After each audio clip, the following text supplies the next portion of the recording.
Welcome to the Jiu-Jitsu of Life Podcast. This is episode number 89. Hey yo, good evening, brother Carter. How are you? Doing well. You are looking dapper as always. I don't know. As always, The only man I know who wears when I was work. leaving the gym today, I wasn't looking dapper. I was limping to my car. Were you? No, man, training was just right today. It was good. It Just was right. it Yeah. was good. Last week was really fun, but considering I what always love the days Kevin walks in and he's like, "Man, I want to take it easy today," yeah, and I'm like, "That's great." thank goodness. Yeah. Well, it's funny because Kevin was like, He's like, "I'm man, feeling sore because I've been training hard all week, so we're gonna have an easy day today." And I'm like, yeah, "I'm yeah, so glad I came today." yeah. Because he was telling me he was beat from last week, and Brandon's like, yeah, I was pretty. I'm like, good, because Yeah. my body this whole week was just like, no, you done. It was bad. It's fun to train that way sometimes, but it's not sustainable or smart. Correct. It's good Yeah. to know your limitations though. And it's good to like have those times where you're so exhausted that you're like desperately looking at the clock going like, dude, that clock is wrong. That's what I love Um, about Sundays. Sunday is like it's a class on understanding my limitations. yeah, It's yeah. taught to me on a regular basis. Yeah. But yeah, it was good, man. It was good. You're coming along very nicely. I'm very Thanks, impressed. man. Well, I got a good group of guys. I got the best guys to train with, man. I'm very fortunate and lucky. I know Brandon feels the same way. So yeah, it's awesome. We got a good Yeah, it thing was good. going. We had a good thing going for quite a while. Yeah, So yeah. very blessed, very fortunate. Um, and I know, there's some things that fall apart, like with Kevin making his move. Yeah, I think there's some other people, some other groups that would have fallen yeah, apart. yeah, yeah, I think when Kevin even permanently makes his move down south, yeah. or I don't think this group is going to fall apart. No, man. No. I think we're going to be just as consistent. Yeah, we're Yeah. going to hold it together. We're like Journey. Just hire a new lead singer. We don't care. We found this on YouTube. Good enough. Yeah, he sounds just like him. Sounds just like him, man. Um, so yeah, no, it was good stuff, man. It was good stuff. So it's just funny when Jeff's like, "Hey, just do this, Mo. Let me show you," and I'm like, please don't show me. And I'm then it's sorry, like, man. I didn't want that to happen, but oh, it was awesome. But it, it's just funny because and it's not. I mean, he is correct, but it's hard to explain to him like. Even when you're doing the technique perfectly, which you were doing a lot of really good stuff, where I'm like, man, this is really hard to move. But then he does it, and I'm like, just make it stop. completely different. Just Completely different. he's like, let me just, and then I just shift my body a little bit, and I'm like, well, my soul, the last little bit of it just exhaled. It's gone. When you hear big Chris Hines over there like grunting and moaning because Yeah, of the pressure that's being yeah, put on him, yeah. that's not something that he normally does. He's a big No, boy himself, he's a big boy. So yeah, that goes to show you that Doc is on a different level. Yeah, there's Uh, levels. There's but levels. man, it was so good. And I was telling him, I know that you know he has his days where he feels like training, then he has his days where he wants to scale it back some. Yeah, yeah, And on the days that he wants to scale it back some, I hopefully have tried to convince him just to please come and yeah. I agree. give us some coaching and some Yeah, private lessons. I mean, you guys yeah, get plenty of it, I'm sure, but man, it's invaluable for me to be able to do what he did for me today. yeah. Yeah. And I think to me, it's always important for when people are letting life, not letting life, but when things in life are kind of spiraling out a little bit, like they do for all of us. Sure. Um, if you can get in on those days and just even watch or do whatever, to me, that's really important because number one, there's like the physical routine. If I'm still going to the school, I'm still doing this and that. Number two, you can learn a lot by watching. I mean, when I hurt my knee 13 years ago or whatever, that was the best thing that ever happened to me for jujitsu because for the first time I was mentally engaged in it. I've been doing jujitsu for a long time, but it was always like, I had to do it to kind of understand it or whatever, but Hmm. this is the first time I could watch it and really start understanding it better. So I think that's huge for that too. And I think it's just also you keep that camaraderie and you keep that, Yes. it's sort of like I think that even if I was hurt, I would still go just because it's like that you can still work on something and it's more just you're making sure that you keep going there so that when things calm down, the injury calms down or whatever, nothing has really changed. You're still there. Versus if you lose momentum, it's hard to get it back in anything in life, especially as we get older. And it's like if you start making Sundays, I'll just go to brunch instead or whatever, have a mimosa or whatever people do. Dude, that spirals out of control. It spirals, you're a brunch junkie is what you are now, and it's so nobody wants that. Don't be that guy. Yeah. I'm sorry to like brunch, but you're not our people, man. There's training to do in the morning, maybe brunch after training, but not before. So no, I think it's we're gonna accomplish that at some point. Brunch after training. Yes, that's gonna be great. Life goals. Yeah. But it was good, and he has so much knowledge to pass on too that it's that's the thing that I think he's finally understands is that he knows stuff that just other people don't know. I mean, there's a lot of stuff that Jeff does that I have looked far and wide on the interwebs and really not found much. I mean, even when they show the same techniques, there's issues of setup, of timing, of sensitivity that he does that I do not see anybody else do. And I have seen him do on guys that have fought in the UFC, guys that are successful, accomplished black belts and things like that. Like if he lived closer to more people that were quote unquote famous in the jiu-jitsu world, he would be much more well known because he would smash those people. Like there's a lot of guys that I train with. I'm like, dude, he would beat this guy. Like this guy's super good, but he would beat him even at 49 with 2 fake hips. So he's a beast. Yeah, that's I love right. that guy, man. Our cool friends make us cool somehow. Yeah. It's right. It's just simple math. That's science right there. So yeah. So what are we getting into today? So you picked a great topic last time, and as I was saying to you, I really think that was one of our best podcasts. I really do, and at least one other person agrees with me. So therefore, I'm glad. We were talking about it this morning. I almost didn't want to put it out there because it was personal. It's putting yourself out there. You're talking about your personal fears. You're admitting to people that you don't even know that you didn't pull the trigger, you didn't do certain things because you were scared. But I think it's almost like Alcoholics Anonymous, right? Like in order to get better, the first step is like you got to stand up and be like, I am an alcoholic, right? Like you have to admit where the problem is before you have to admit that there is a problem, and you have to identify the problem before you can ever solve it, right? Yeah. And so that was the thing for me that I've identified this problem, and I've come up with some strategies. And there really is no strategy. Well, yeah, there is a strategy because I think that's what made that podcast, or at least our conversation, what it made it different from others. Because there was a lot of conversations out there that you can find from all sorts of different people about pulling the trigger, being fearless, taking the leap. But what made ours a little bit different is, you want to be fearless, but you also want to be smart, right?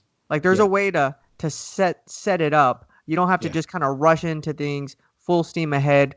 You can have a strategy. You can still work and kind of build part-time until you get to a point where you can come on full-time, as opposed to just taking the leap and risking it all. You don't really have to do that. I agree. And that to me is a smarter, more sustainable way. And that actually ties in pretty well with what I want to talk about today, which is a book with a great title, The Road Less Stupid. I like the title. And Andrew Zai, friend of the show, recommended this book, and I've just actually started. So a lot of times I always try and read the whole book, but the first little bit to me was so interesting and actually ties in a lot with what you were just saying, that I was like, this would be something fun for us to both talk about in business. I definitely see this also with injuries, which I wanted to talk about because I'm kind of reached a year milestone that I wanted to bring up that I have not talked about before. Because Don't do it. Well, no, I'm okay with talking about it, actually. You sure? Okay. Yeah, and then. I didn't know. I was assuming I knew what you were going to say. I just don't want you to jinx anything, because I felt like it's been a good year for you. It has, in terms of injuries, and I don't want to jinx that. No, but I feel I know why, and that's what I wanted to talk about. Okay. So really, this The Road Less Stupid is written by a guy who was a pretty successful executive and owned companies, run companies, all that kind of thing. And he talks a lot about how he calls it his stupid tax. And that's when he did dumb things that cost him a lot of money. And he's like, most entrepreneurs, you ask them to write three biggest regrets, it's going to be dumb things that cost you money. And he's like, there's reasons for that. And one of them is, like you were really saying, people are not adequately thinking about the correct questions and figuring out the correct solutions. They're acting emotionally. They get excited about the deal or whatever it might be. They see only the upside. They minimize the downside, and they make sort of impulsive, stupid decisions. And this can be people at the highest levels can do this. So it kind of breaks down of like, what is the discipline that you need to have in order to mitigate this as much as possible? And one thing that he talks about, his core discipline, is to find the unasked question. And I'm just going to read a little bit. He goes, when we get stuck, we tend to think the reason is we don't have the right answer. And so it's always this search for the correct answer versus really what it usually is we're not asking the right question. The reason this really hit a chord for me is that we've talked about pivoting before, how I've had to pivot my business over and over and over again. And when I first started, it was, okay, I'm going to buy a bunch of rental properties and buy assets. And then I found out how much money you can make flipping a house. So then I was flipping houses. And then the crash came. So then I'm flipping mobile homes. And then the mobile home parks kind of got bought out and got weird. So then I started buying mobile homes on land. And then I was like, well, I like the price point, so I'm just going to buy cheap houses on land far away from Austin. And it was sort of this idea of I'm buying things, I'm flipping things, and it sort of kept changing and kept changing and kept changing. And I never really asked myself, what is my real business? What am I really doing? And when I kind of was reading through this and thinking about this, I'm like, well, my business is finding undervalued assets, adding some value to them, and then either sort of keeping them for cash flow or retrading them, selling them, and making money from that. And the reason I think it's important to think about it that way is then the asset itself doesn't matter as much. It can be a mobile home, it can be a house, it can be an office, it can be an apartment building, it can be a lot of different things. And rather than saying, I'm flipping houses, okay, now I'm doing this, it's more, I need to figure out where I see true undervalued assets with less competition. And I need to look at them as things that I'm going to look at as assets. And so I kind of break that down into two things. Number one, finding things that are undervalued. In my mind, that is not a lot of the things I've done before. In my mind, it might be these small little office things that I was talking about. It's going to be, that remains to be seen, but it's looking for those undervalued assets.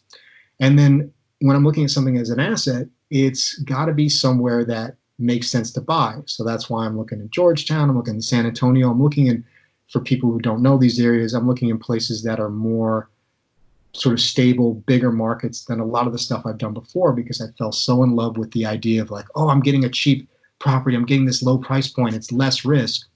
And this guy quotes Warren Buffett saying something to the effect of, doing something small stupid is just as bad as doing something big stupid. It doesn't matter if it's a big deal or a small deal. If this sort of underlying factors are dumb, then it's still a bad deal. And the story is basically how somebody bet Warren Buffett $20 he couldn't make a hole in one.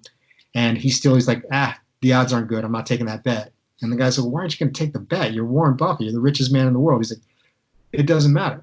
Doing something like a small deal stupidly doesn't matter. It's the same thing as doing a big deal stupidly. So, and I love that, because basically what Warren Buffett, and this is Warren, if you see Warren Buffett talk all the time, like on YouTube, and that's the thing I love about the age that we live in, is absolutely, that education is just readily available, it's right? Can you imagine? I don't want to go off on a tangent, but like 50 years ago, 100 years ago, you would maybe be able to read an article about Warren Buffett giving a speech somewhere and get little snippets of what he said during that speech, or when he was talking to some university students. Now you can just get on YouTube and actually watch it and learn and take notes. But what I like about that is that, Warren Buffett is a guy that he has it's a simple process. Mm-hmm. They're fundamentals, but he applies those fundamentals to regardless of whatever the deal is, no matter how big, no matter how small. Yeah. Yes. Let me ask you this though, because and I don't want to throw a wrench in anything, but it's just because I have a question, because I genuinely want to get down to this and figure out how I can use it for myself. And so the question is this: uh, a lot of times in business, they tell you to identify who your target customer is, Yeah. right? Hmm. So that way you can really hone in and focus on the people that are actually buying from you, that are actually the people that you can actually help, rather, right? Because Yes. that's what selling is. I mean, Yeah. you're trying to bring a solution to a problem a particular client has. Yeah. Do you feel like you need to know that on the same end when it comes to buying undervalued assets? In other words, you need to know what assets to focus on, because it's hard to Yeah. focus on, okay, apartment complexes, mobile homes, single family homes, Yeah. Yeah. on and on and on and on, as opposed to I'm just focused on commercial property of this type. And Yeah. I guess you understand what I'm saying? Yeah. I do. Yeah. Okay. Yeah. So No, do I you think it need is to important. identify that niche for yourself? Yeah, I think so. I think Okay. so. Okay. And I'm working on that. I think I already have a pretty good idea of it.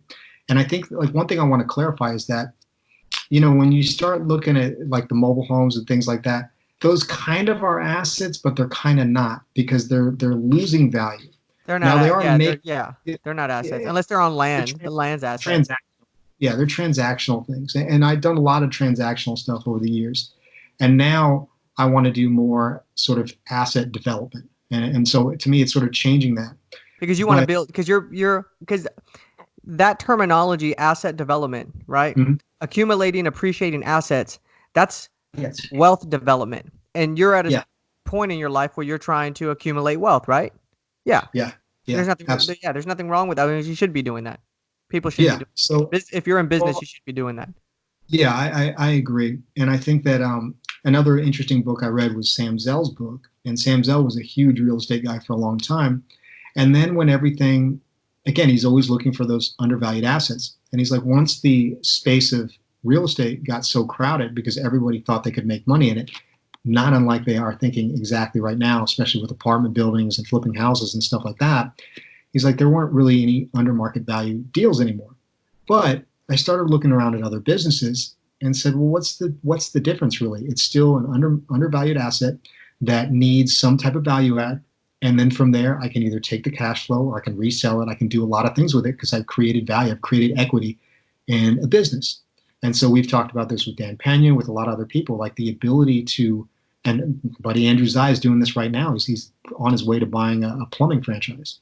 And it's like he's not a plumber, he's an engineer, but he's somebody who saw what I saw, which is, dude, every apartment building we're looking at is beyond a terrible deal. I mean, like literally almost 50% overpriced.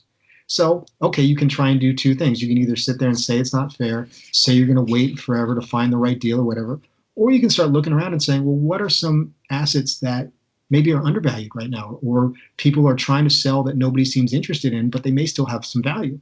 And so he looked at that and he was thinking mold remediation, he was thinking different sort of specialties, and then he thought about plumbing. And I have to agree with him. I mean, I've been, in real estate for like 14 years, and finding good plumbers has always been the hardest thing. It's always the hardest thing. So if you can find reliable company who does what they say they're going to do and has all these sort of special little systems they do, that's a huge, huge, huge advantage. So he's talking about that. And I was thinking about this for all sorts of different things. Like, speaking of Colleen, one of our favorite towns ever, not, but a while back, Colleen was selling an entire mall. The entire mall was for sale. And everyone's like, well, who would buy a mall? But I'm like, but there's got to be something that you could do. And in Austin, there was a mall called Highlands Mall, which now people who just moved there is part of Austin Community College. They Yeah. turned a mall into a college. So if somebody Yeah. had bought that mall for dirt cheap and gone to ACC and been like, I know you want to expand your campus, this is a great location or whatever, that worked. That made somebody a lot of money because they thought about it creatively. They thought, well, Correct. no one wants retail anymore. And it's like, okay, but how much would it cost to rebuild all this property? Is it that and that bad of repair, or is there something else we could do with it? So it's sort of looking at that stuff creatively and kind of seeing what the opportunity is when, maybe people aren't exactly lining up to buy old malls, but when people are overpaying for other assets, it's like, okay, all right, cool. So I can't. you still have no problem with pivoting when you need to pivot. No, but I think it's just much more understanding that that's what I'm looking for is Right, under. because that's basically what Zell did, right? He Yes, pivoted when he's yeah. because the reason I bring that up is because it cost me I was forcing things that were no longer there. I was forcing like, okay, I want to keep buying mobile homes and parks. And where I was buying them, the deals were just drying up for a lot of different reasons. And rather than being like, okay, this particular undervalued asset is no longer undervalued, I need to find another asset. I kept trying to force it because I'm like, well, I've got all these relationships and I've done this and I've done that. And it Yes. caused me to make some bad deals. When I was in California, it caused me to make a lot of bad deals because I just was like, oh, this works. So I've got to make this work versus seeing what other opportunities were there. Where else is there something where I can help people? People are underserved, trying to figure out all that. But I was very stubborn at the time because I had been relatively successful doing this thing. And I'm like, no, this works. This works. And this does make me sort of, since this is the Jiu-Jitsu of life, this makes me think about Jiu-Jitsu because one of the worst things that happens to like the blue, purple, I don't know about the purple belt with 4 stripes, whoever that might be, but for people coming up is you start getting some good weapons, and then you get to that point where you start trying to force the weapon. People have a good triangle, they have a good guillotine choke, whatever it might be, and they start having a lot of success with it. But then they reach that point where either their training partners get sort of wary of their ways and start figuring out counters, or they start training with better and better people, or if they're competing, they start competing at higher and higher levels, and all of a sudden they run into that brick wall where a lot of their We stuff so no longer works. that's I love that. I love it because we've seen that happen at MMA, right?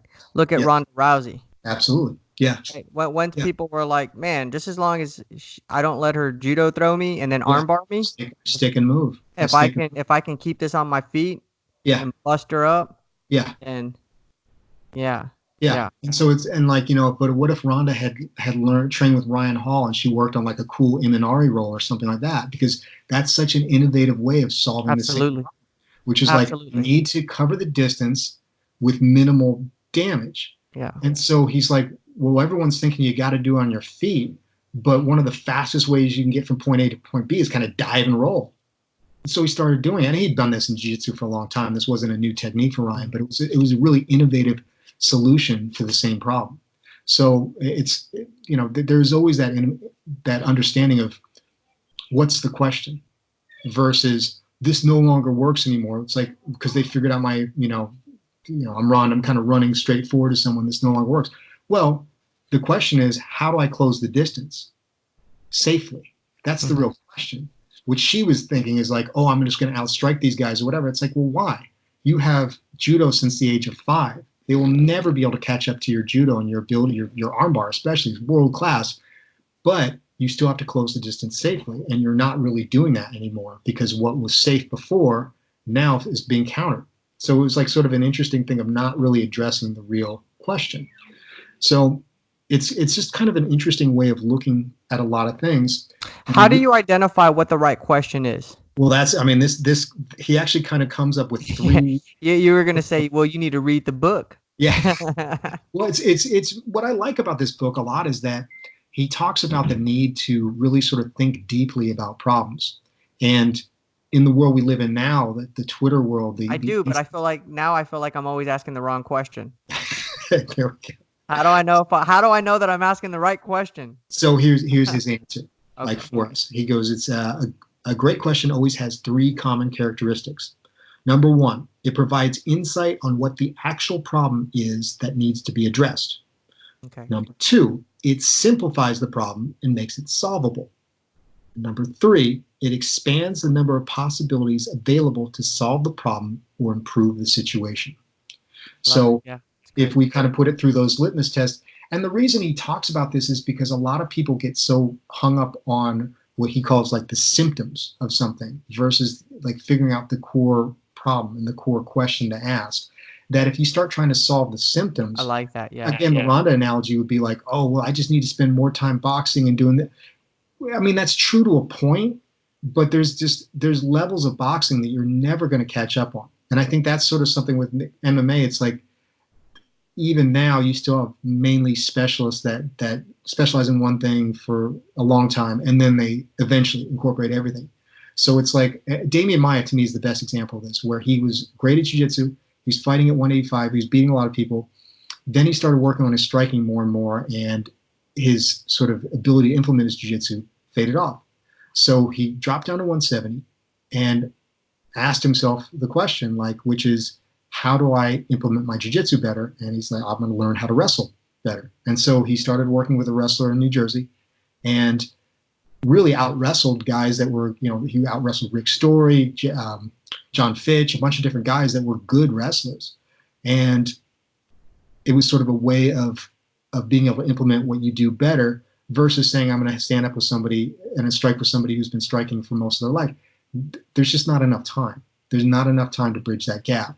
So it's sort of it really has kind of got my wheels spinning in a lot of different things. And it made me, the reason I bring up the injury thing too, is about a year ago, it was almost exactly a year ago, it was right around Thanksgiving of last year, I listened to a podcast by a group of guys called Barbell Medicine. And they're medical doctors that are power lifters.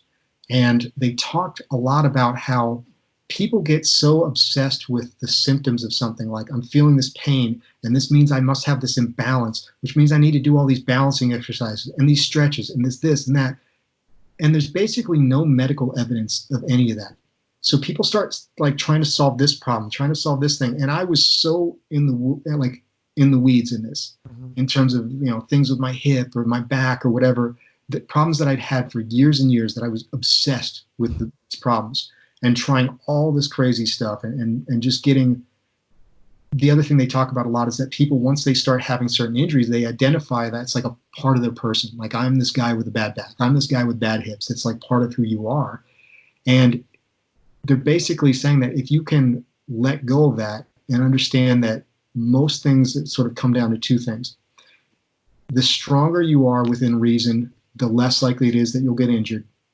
And if you monitor your total training volume in terms of how much hard sessions you're having and things like that, that'll also greatly reduce your chances of getting injured. And those are the only two things that have ever been scientifically proven to work, ever. Everything else, the stretching, the this, the that, there's no real proof of that. And the problem is if you rely on that stuff, you start getting sort of an emotional dependency on that. And so I listened to that and I decided, I'm like, okay, I'm going to get as strong as I can. I'm going to try and monitor my training. I mean, obviously, like last week I failed, but last week was a great example. Like, I started feeling some pains I hadn't felt in a long time. I'm like, why am I feeling that? Because I trained too hard. I did 7 5-minute rounds with Brandon. That's too much. It's just too much. What would have been an example of the wrong questions? So the wrong questions would be like, well, why is my hip hurting? It's like, well, okay, it must be because I'm unbalanced. So then here's how I would have handled this in the past. I would have started doing like, using a lacrosse ball and releasing my psoas. And I'd start working on all these stretches and all this. And what all that stuff would always do is it would make the pain worse, because now I was emotionally dependent on, if I feel the more pain, I'd be mad and I'd get stressed out about it. I'd be like, this isn't fair. I do all this stuff. And it kind of created this whole whirlwind of things where I'd be like, well, what if I try this? What if I try this? Like all these different things versus just being like, do nothing. Just do nothing. Don't train as much next week. Keep getting stronger. It'll be fun. Sometimes do you need a mentor to help you identify the root problem? Barbell medicine. That's who I need. Right, like a white belt, and he's for sure. being, I don't know, he's getting passed all the time, right? Yeah, I think the thing is that it depends on how jiu-jitsu is taught. I think Danaher is a good example of somebody who talks a lot about the why you do certain things. Kit Dale, I think, is really good at that too. When I was taught jiu-jitsu, it was just basically a mishmash of techniques that never had anything to do with each other at all. And it was just sort of like, well, good luck piecing this. It was literally like if somebody said, okay, you're going to have to solve a puzzle. And every week, I'm going to give you a couple more pieces. And you're like, okay. And then they just leave the room and they're like, well, what's the puzzle? That's the story of my life. Yeah, what's the puzzle? They'd say the classic example, just keep training, bro. Just keep training. You'll see that puzzle. It's like, well, maybe you could show me what the picture is first, and then I'd probably solve it a little faster that way. But that was not normally done. Yeah. So having somebody who can keep the whole why in mind is good. And then I think also, even in jiu-jitsu, so I started doing this with my own game. I started saying, well, when I'm getting tapped out, like what's happening? And I'm like, I'm getting pinned in side mount, and I'm getting crushed, and this would happen. Or every time I get out of side mount, I get up to my knees and somebody chokes. Oh, okay, real quick, and because I want you to finish what you're saying, but here's the here, and I don't know if this is right or wrong. That's why I'm saying I need need someone to mentor me. A lot of the times, the solution to that problem that I was told, and I was like, man, once they get me inside control, I'm getting smashed. What do I do? And they were like, don't let them get you inside Yeah, control. don't get there, bro. Yeah. I was like, well, that's great, but it's gonna happen. So Yes. yeah. Yes, and I think that's the problem with how it's taught a lot of times is they start making it out like, and I've even heard famous fighters say, "Well, I never trained this position because no one will ever get me there."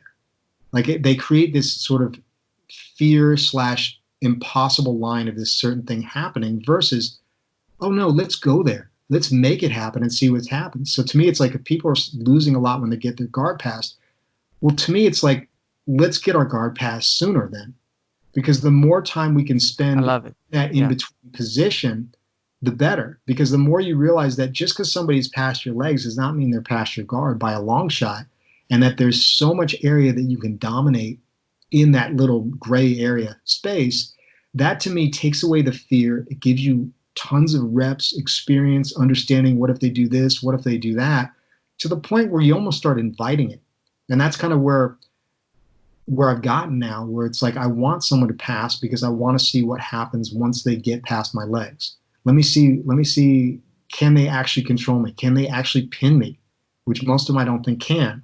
And that to me is much more doable and understandable than just don't let this happen.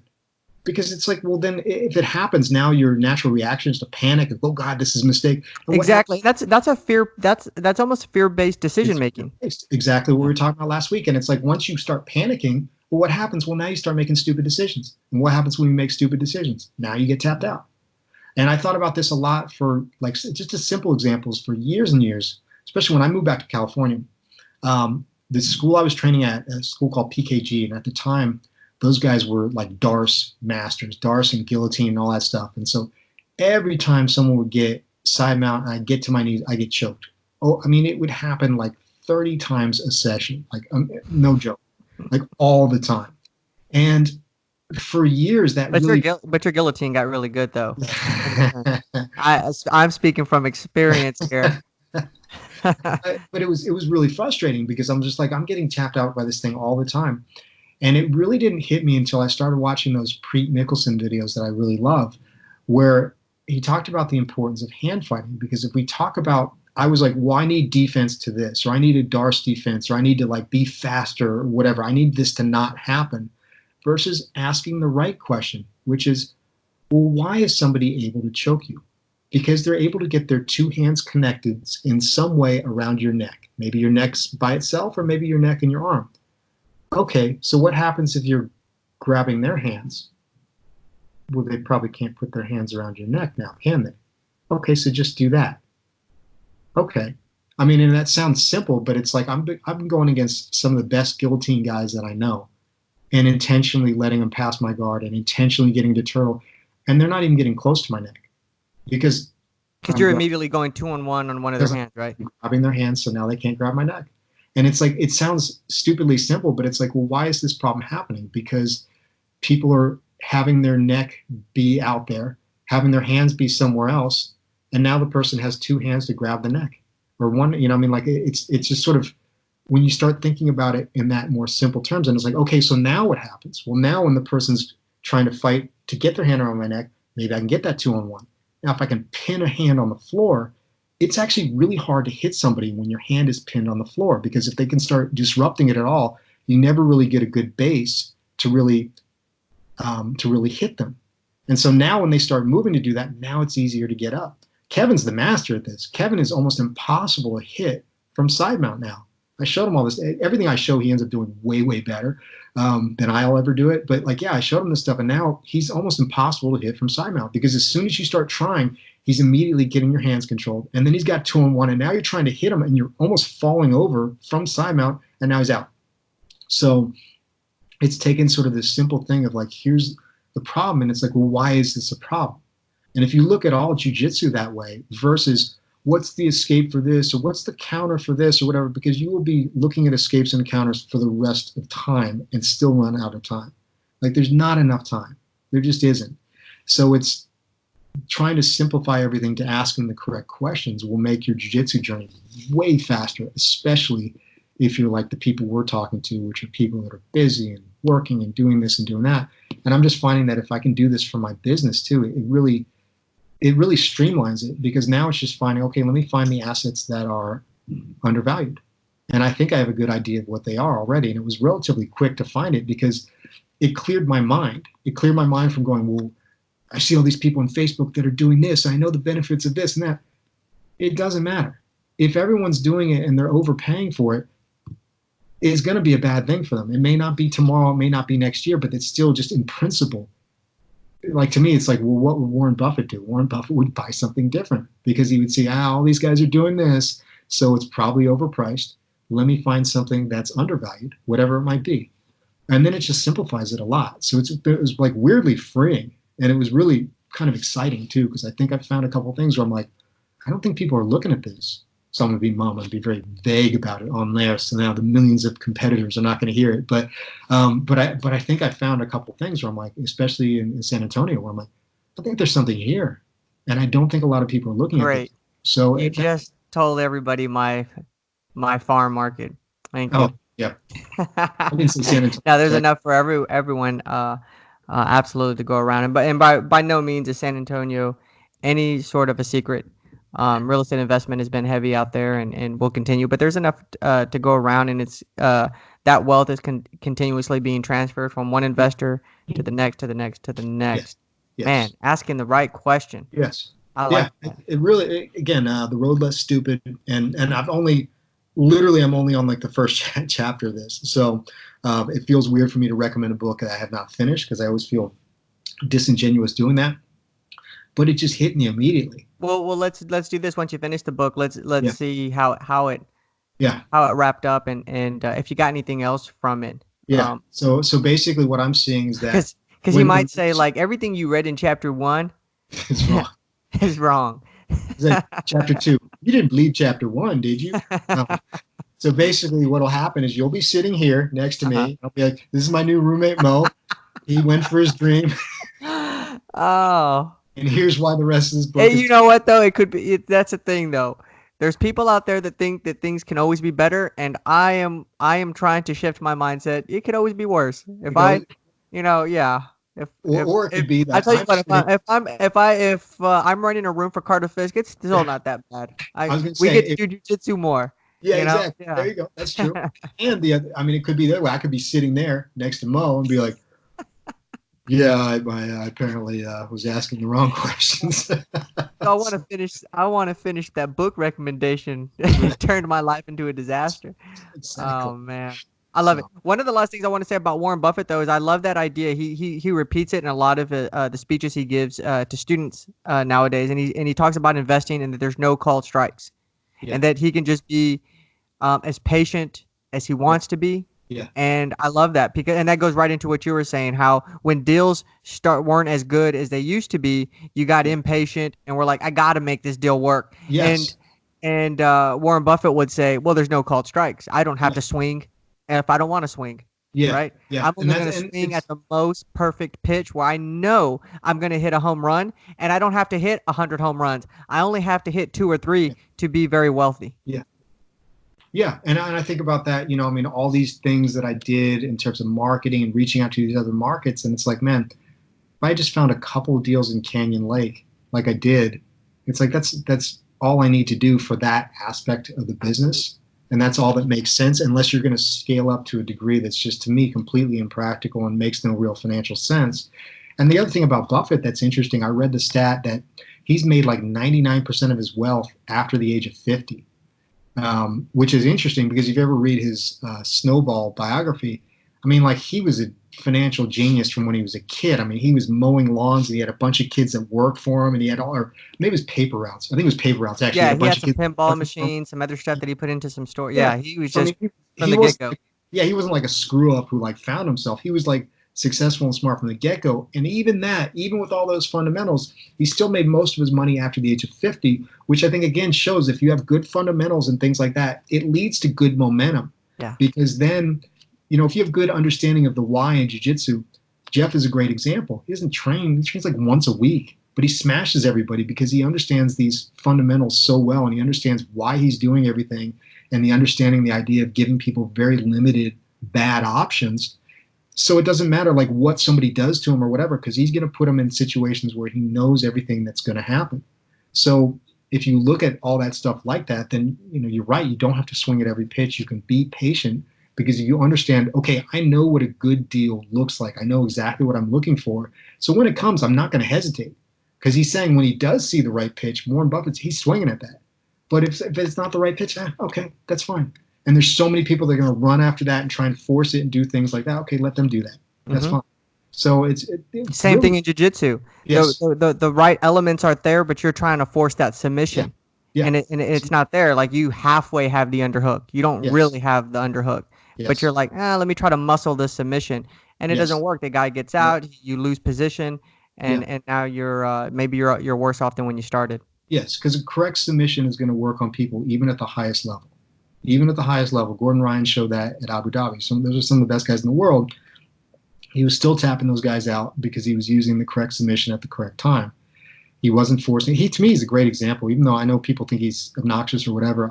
I like him, but I think it's just marketing, to be honest. He actually has a great video series out that I will plug because I bought it, where he actually goes through all his Abu Dhabi matches and talks about what was happening, what his strategy was, what he was thinking, where he messed up, like, oh, I missed this opportunity, I should have done this. And then he'll show on his training partner, like, the techniques themselves and, like, why these things work and all that. He is as good a competitor he is, I think he's a better instructor. He's really, really good. He teaches similar to John Danaher, but to me, I can listen to him and watch the whole thing. Danaher's stuff puts me to sleep in 5 minutes for whatever reason, but Gordon Ryan, like, teaches the same way in terms of showing the why. But it's a great video series. It's because he goes through, whatever it is, like, eight matches that he had, and really just shows why things worked, why he disagrees with the sort of approach that his opponents were taking, because I can start doing this, this, and this, and this forces him to do here, and now he's got a dilemma. He can do this or he can do this, and this is what's going to happen. He does this, and he kind of goes through the whole thing. It's really interesting because I've never seen a video series like that before, where somebody really breaks down everything they did at a championship level and shows the actual technique, the strategy, the mentality, and being very honest. Oh, okay, I screwed this up. I should have done this. I was lazy in this position. This is why he was able to do this. I hadn't been such a lazy so-and-so. It's pretty cool, man. It's pretty. I love it. 24-year-old kid. Stuff. Yeah. That's pretty badass because I remember I wish him the best. 24 and I was not like, we'll put it that way. Awesome, man. In the books, 89. Yes. Start asking the right questions, guys. Be sure to go to the Jiu-Jitsu of Life. Check out this episode and our older other episodes. Go to Apple iTunes. Make sure you leave us a stellar review. And also be sure to check out Robles.com, makers of the world's finest custom jiu-jitsu apparel. As always, from both me and Carter, we wish you guys a great week, a happy Thanksgiving, and nothing but the best, both on and off the mat. Thanks for listening, guys. Take care.